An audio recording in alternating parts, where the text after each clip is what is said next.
حدیث سے یہ پتہ چلتا ہے، ہمیں صحیح حدیث سے پتہ چلتا ہے کہ قرب قیامت میں جب مسلمان بہت کسمہ پرسی میں ہوں گے تو خراسان سے لشکر اٹھے گا۔ خراسان یہ افغانستان اور ایران کا حصہ، اس علاقے کو نبی صلی اللہ علیہ وسلم کے دور میں خراسان کہا جاتا ہے، جس میں قندھار بھی آتا ہے، ایران کا بھی حصہ آتا ہے اس میں۔ تو یہاں سے لشکر اٹھے گا، مجاہدین لڑیں گے، بہت بڑی تعداد میں دنیا میں جہاد ہوگا، کیونکہ مسلمان ظلم کی چکی میں پس کے تنگ آ چکے ہوں گے، اور لڑتے لڑتے حدیث میں آتا ہے اتنی بڑی بڑی لڑائیاں ہوں گی کہ 1/3 مسلمان شہید ہو جائیں گے اس میں، 1/3 مجاہدین جو لڑنے والے ہوں گے، اور 1/3 جو ہوں گے وہ میدان جنگ سے بھاگ جائیں گے، اور 1/3 کو اللہ فتح عطا فرمائے گا۔ تو جو 1/3 میدان جنگ سے بھاگ جائیں گے، نبی صلی اللہ علیہ وسلم نے فرمایا ان کی توبہ کبھی قبول نہیں ہوگی۔ جو 1/3 شہید ہو جائیں گے وہ افضل ترین شہداء ہوں گے اس وقت کے، اور 1/3 کو اللہ تعالیٰ غلبہ عطا فرمائیں گے۔ ایک واقعہ تو ہمیں قرب قیامت میں نبی صلی اللہ علیہ وسلم سے یہ ملتا ہے صحیح حدیث سے۔ دوسرا ہمیں یہ ملتا ہے کہ قرب قیامت ہی میں مسلمان کسمہ پرسی کا شکار ہوں گے،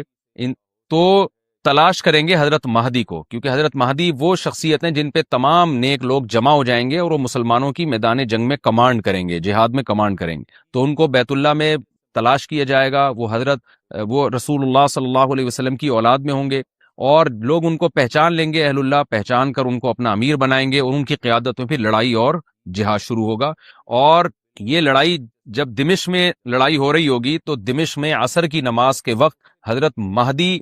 میں نے جو یہ کہا کہ دمشق میں لڑائی ہو رہی ہوگی، مقصد یہ نہیں ہے کہ دمشق کوئی میدان جنگ بنا ہوا ہوگا، مقصد یہ ہے کہ وہ مجاہدین کا لشکر دمشق میں ہوگا عصر کی نماز کے وقت، لڑائی چاہے کسی اور میدان میں ہو رہی ہو، لیکن حدیث میں ہمیں دمشق کا تذکرہ ملتا ہے۔ تو دمشق میں حضرت شام کا تذکرہ ملتا ہے، اور جو قرائن ہمیں ملتے ہیں وہ دمشق کی ایک خاص مسجد ہے، وہ مسجد حضرت مفتی تقی عثمانی صاحب اور مفتی رفیع عثمانی صاحب نے اس کو ہائی لائٹ بھی کیا، لیکن وہ یقینی نہیں ہے، یہ خوب سمجھے، انہوں نے اس کا بھی تبصرہ کیا ہے کہ اس کے بارے میں کوئی یقین نہیں ہے۔ تو حضرت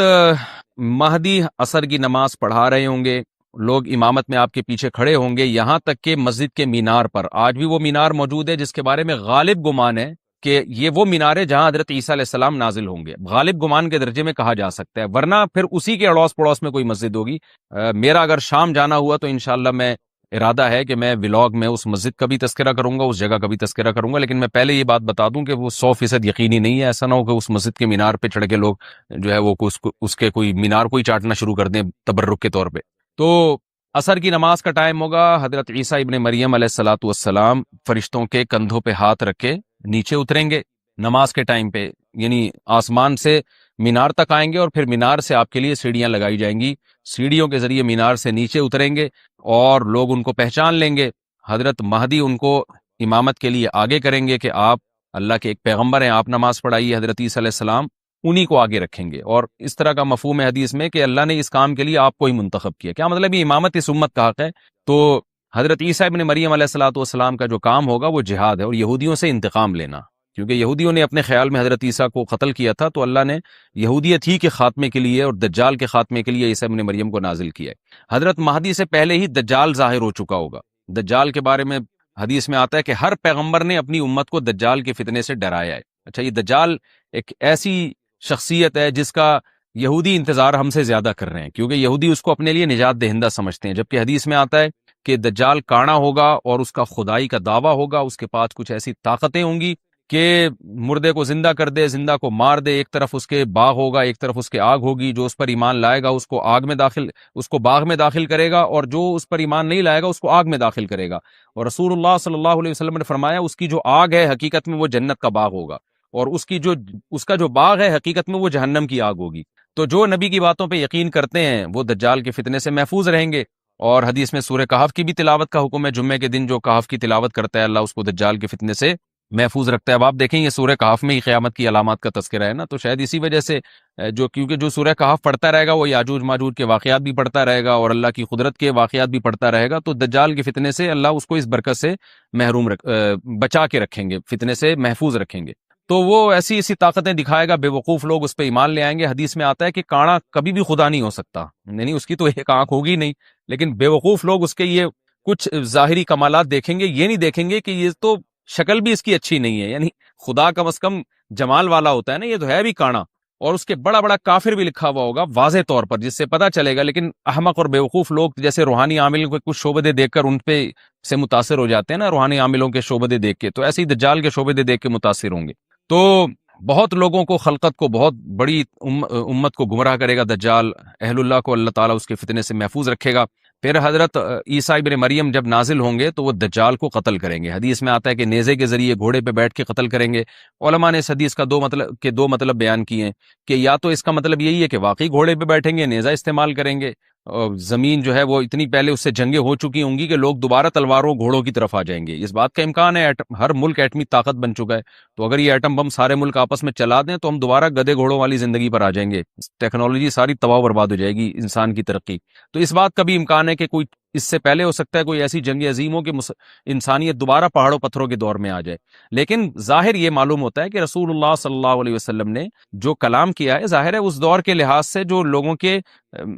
جہاں تک جو لوگوں کی مینٹل اپروچ ہے وہاں تک، تو نبی صلی اللہ علیہ وسلم میزائل یا اور ٹینکوں کا تذکرہ کرتے تو کیا سمجھ میں آتا؟ تو گھوڑے سے مراد ہے جو اس زمانے کا گھوڑا ہوگا، اور نیزے سے مراد ہے اس زمانے کا جو اسلحہ ہوگا، کیونکہ نیزہ نبی کے دور کا ایک مناسب اسلحہ تھا اور گھوڑا نبی کے دور کی میدان جنگ کی ایک مناسب سواری تھی. تو اس سے یہ بھی پتہ چلتا ہے کہ ہو سکتا ہے عیسیٰ ابن مریم نیزے کے بجائے کوئی کلاشنکوف کا استعمال کر لیں، تو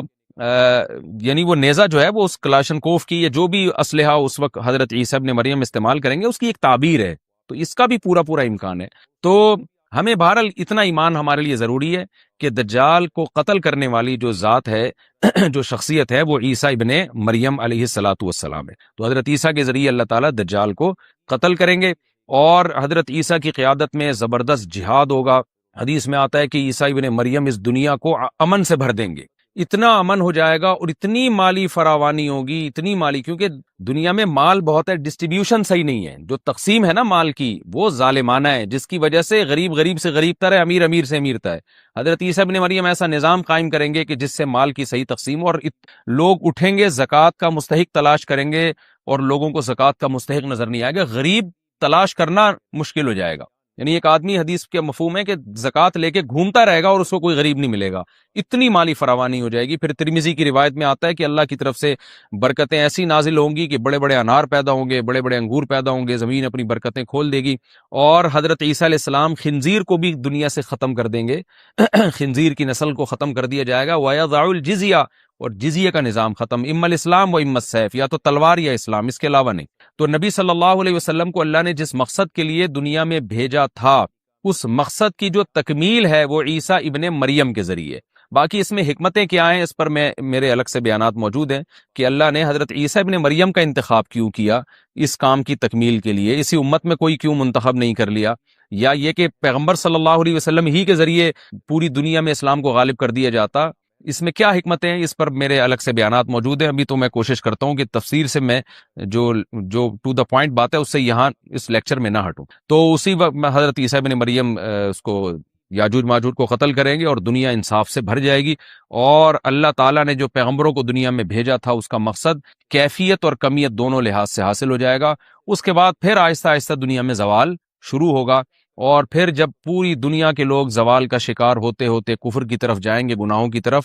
اور حدیث میں آتا ہے جب تک ایک شخص بھی اللہ کا نام لینے والا ہوگا اس دنیا پر قیامت نہیں آئے گی. یہاں تک کہ آخری شخص جب دنیا سے اٹھے گا جو اللہ کا نام لیا کرتا تھا، تو اس کے بعد اللہ تعالیٰ سور پھونکیں گے، جبریل کو حکم دیں گے سور پھونکنے کا، اور اس دنیا کو تباہ و برباد کر دیا جائے گا. تو آگے قرآن کہتا ہے وَنُفِخَ فِي الصُّورِ، اور پھر سور میں پھونکا جائے گا. فَجَمَعْنَاهُمْ جَمْعًا، پھر ہم ان تمام انسانوں کو جمع کر دیں گے. وَعَرَضْنَا جَهَنَّمَ يَوْمَئِذٍ لِّلْكَافِرِينَ عَرْضًا، اور قیامت کے دن ہم جہنم کو یومئذ، جس دن ایسا ہوگا یعنی جس دن سور پھونکا جائے گا، یہ دوسرا سور مراد ہے، لِلْكَافِرِينَ عَرْضًا، کافروں کے سامنے پیش کر دیں گے. الذین کانت اعینہم فی غطاء عن ذکری، یہ وہ لوگ ہیں جن کی آنکھیں میری یاد سے